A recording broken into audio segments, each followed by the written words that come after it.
Simon, Leeds United, an interesting case study, if you like, because at the end of last year, following new investment into the club, the owner, we speak about him a lot, Andrea Radrizzani, he declared that the club could potentially challenge for a place in the Premier League's top 6 next season. Mm-hmm. Next season being next season, or last year saying it for this season?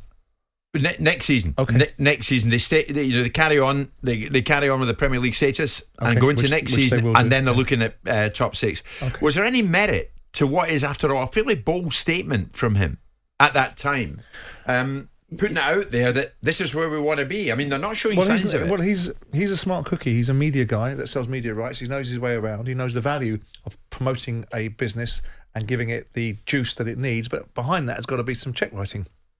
If he's going to write some checks, or those that are alongside him, because he's taken in a slew of investment, hasn't he, which will probably end up with the Americans or whoever it was that they brought in, I think it's the Americans, ended up owning the football club.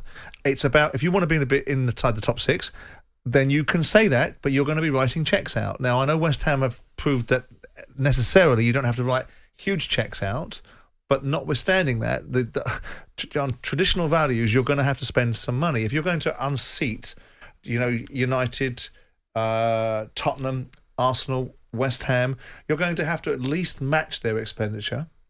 Now, they've bought players, and we know they've bought players like Dan James, 30 million quid, and whatever else they managed to spend. But they're going to have to go to another level. Now, if he's saying this, you could say it's a signalling, a signpost that they're going to be very competitive financially, or it could just be flash for cash. He's saying something to create some attention around Leeds, but he's big enough and ugly enough to realise that if you start saying things, you're going to be accountable for them. And we don't think he's like that. We wouldn't just say it for the sake of it. Listen, I don't think he would, but you can never put anything past people. David Sullivan, your mate, said years ago that when they had Payet, they were going to build a team that was capable of competing inside the top 6, and then they bought Robert Snodgrass. So people do say things off the top of their heads, but I do think that Leeds they certainly have the ingredients. I mean, it is without a doubt one of the most formidable clubs in terms of its fan base, it's the whole makeup of the club. Whenever I was going to play Leeds United, it always gave me the feeling of going to a really big club. Absolutely. And Ellen Road wasn't the tidiest of stadiums, but my God, was it a compelling,